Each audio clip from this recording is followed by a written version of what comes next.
I'm not dirty. Play for time is on. If you did dirty things,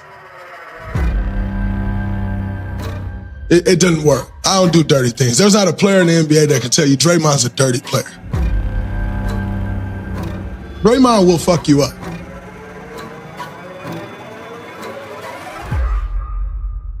I told y'all, Draymond not dirty.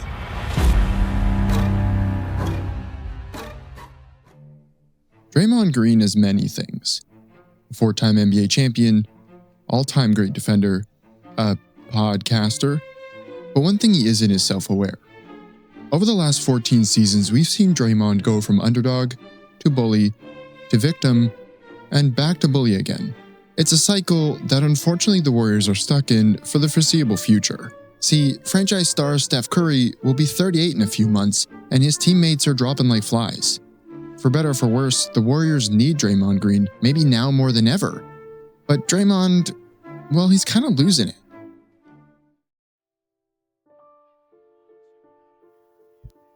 The other night, we saw Draymond ruined yet another Steph Curry masterclass with his antics. In a winnable game, he racked up 4 fouls, including a flagrant, in under 3 minutes in the fourth quarter, and was ejected from the game. His 25th career ejection. Only Rasheed Wallace has more, but I have a feeling not for long. And the funny thing about that performance is it came just a few hours after Draymond made the claim that he was not a dirty player and nobody saw him as such.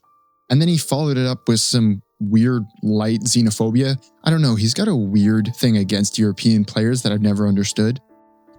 The whole thing was met with a collective eye roll because there are literal 15-minute compilations of Draymond stepping over the line. But no matter how many times Green has been disciplined for his actions, the self-reflection never really follows. And because of that, he is doomed to continue this cycle for the rest of his career. And that has become a massive liability for the Warriors. But it wasn't always this way. Early in his career, Draymond was respected for his defensive genius and inspiring underdog story. He is undoubtedly one of the most brilliant defenders the NBA has ever seen, and yet he has constantly sabotaged himself and the Warriors with his antics. It's a complicated legacy to say the least, and it leaves the Warriors in quite a bind. Coach Kerr and the organization have always stood beside Draymond through everything. But it gets to a point where you wonder, when is enough enough? Because the Warriors don't have a lot of cards left to play to maximize the final years of Steph's career. And Green, who has been a central figure of the Warriors dynasty, might finally be running out of rope.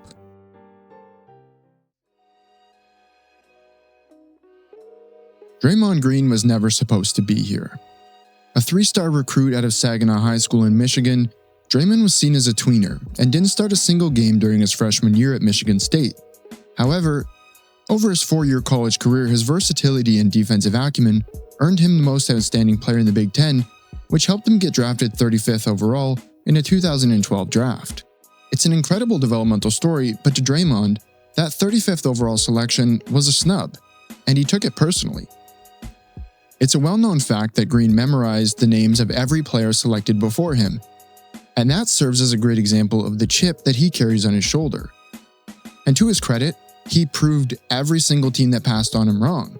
Ascending from a second-round pick to a Hall of Fame career is a brilliant story of perseverance and self-belief. But that underdog label was pretty short-lived, thanks to his specific brand of what he would consider physical defense. It's a style of play that is reminiscent of the bad boy Pistons era. But in the modern NBA, it's out of place, and it earned Draymond a reputation of being a habitual line stepper, consistently pushing the boundaries of what's acceptable and taking very little responsibility for his actions. And strangely, often putting the onus of his violence on the recipient. This is classic bullying behavior, and it marked the beginning of Draymond's transition from being a respected leader to eventually becoming a liability. Draymond's career is inseparable from Confrontation. While he's celebrated as a defensive savant and emotional engine of the Warriors dynasty, there's a long history that fuels the perception of him as a bully, one defined by repeated incidents, power dynamics, and a pattern of escalating behavior. Since the beginning of his career, Draymond weaponized physicality beyond the normal boundaries of basketball. The eye pokes, leg kicks, and borderline plays weren't isolated accidents, they became recurring features of his game. Incidents involving Steven Adams, LeBron James, and Domantas Sabonis all followed a familiar arc: excessive contact, denial of intent, and an outrage at the backlash. Over time, the repetition stopped feeling coincidental and started feeling habitual. You see, bullying isn't just about violence, it's about leverage. And Draymond is almost always operating from a position of security, a core piece of a championship team, a vocal leader, and someone whose value makes consequences complicated. That leverage often shows up in how he interacts with referees, where prolonged screaming and demonstrative behavior routinely crosses lines that other players would not be allowed to even approach. It also shows up in how he treats his opponents, pushing situations until someone reacts, and then framing himself as the target. The most damning example of this came behind closed doors when Draymond punched teammate Jordan Poole during practice. It was a moment that the public was never supposed to see, but it stripped away the competitive justification. This wasn't just gamesmanship or playoff intensity, it was a veteran exerting dominance over a young teammate in an environment where retaliation wasn't realistic. And that's the clearest marker of bullying. It's aggression aimed downward, not across. What complicates Draymond's legacy is that the league and the Warriors have often excused this behavior because it came packaged with winning. Suspensions and fines happened, but rarely enough to disrupt his status. That inconsistency reinforced the notion that his edge was necessary even when it crossed into harming opponents. Don't get me wrong, Draymond Green is a brilliant basketball mind and a champion, but his history shows that his intensity, left unchecked and empowered by success, can cross the line into bullying, and that's a pattern that has followed him for more than a decade. But over the last few years, it's taken an even stranger direction because, despite a whole career of being the aggressor, Draymond now seems to feel like he's the victim in all of this. There's a psychological phenomenon that happens for a lot of bullies, where the constant attempt to make them atone for their actions pushes them to feel unfairly targeted. And this shows up almost every time Draymond has crossed the line. The moment something happens, whether it's an ejection, a suspension, or a flagrant foul, the story quickly shifts away from what he did and toward how unfairly he is being treated. The league is out to get him, the refs are biased, or the fans are soft. Context gets ignored and accountability is voided. And Draymond positions himself as a misunderstood target rather than the aggressor. And this pattern is very problematic because it reframes consequences as persecution. When Draymond kicks someone, he didn't lose control, he was provoked. If he screams at an official, he wasn't being disrespectful, he was just being passionate. And when he punches a teammate, it wasn't violence, it was just competitiveness taken out of context. That's something that Steve Kerr even justified to the media. In Draymond's version of events, harm is always secondary to intent, and the intent is always misunderstood by everyone else. A victim mentality thrives on selective memory, and Draymond often points to how much he's given the Warriors or how instrumental he's been on winning. And all of that is true, but it becomes a shield. Past contributions are used as credit to excuse present behavior. Championships become a moral defense, as if winning entitles the winner to different rules than everybody else. And the league hasn't helped this. Draymond has been enabled by success and cushioned by the idea that he is necessary chaos. Every time he escapes meaningful long-term consequences, it reinforces the belief that he is right to feel wronged.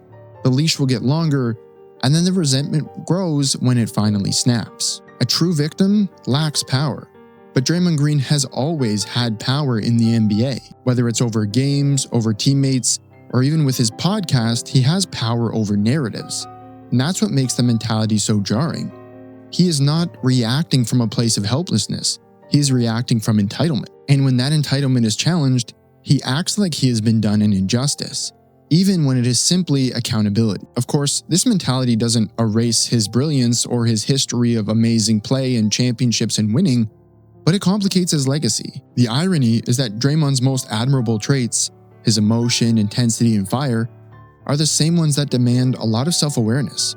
Without it, every consequence can feel like a betrayal, and every critique can feel like an attack. Until Draymond stops seeing himself as the wrong party in situations that he creates, the cycle is doomed to continue. And it's not because the league hates him or that anybody is trying to paint him as crazy and aggressive, but accountability feels oppressive when you believe you are always the victim. This mindset, when coupled with his actual on-the-court production falling off, has done two things to the Warriors. First of all, it makes him basically untradeable. So any hope that the Warriors have of getting help for Steph Curry with all the injuries that they've had has kind of gone out the window. And secondly, it makes him too unpredictable to play in key moments because you never know what he's going to do next, and he might jeopardize the outcome of the game. As it stands, Draymond still has the support of his coach and teammates. And maybe I'm going too deep with the psychoanalyzing here, but for over a decade, he has been one of the most polarizing players in the league. Love him or hate him, it's always been difficult to argue against his process because he's a winner. But in the late stages of his career, his abrasive behavior is having the opposite effect. And as a big Steph Curry fan, it's really hard to watch his efforts go to waste because a teammate is making bad decisions. There is so much to unpack with whatever is going on with Draymond Green, and we'll likely never know, which is too bad because the Warriors need him on the floor and Steph Curry needs him locked in to help him drive winning. And antics like Draymond displayed against the Mavericks are directly hurting the Warriors. He is simply too talented of a player and too smart of a person to tarnish his great career with any of this nonsense. Over the years, we've seen Draymond shift from an underdog to a bully to a victim, and now to a liability. And if the Warriors are intent on maximizing Steph's remaining years, it might be time to have some difficult conversations. Thank you so much for watching. If you enjoyed the video, please like and subscribe. That helps me out a ton. If you want to, you can follow me everywhere at Raptors Shack. I'll see you in the next one. Thanks.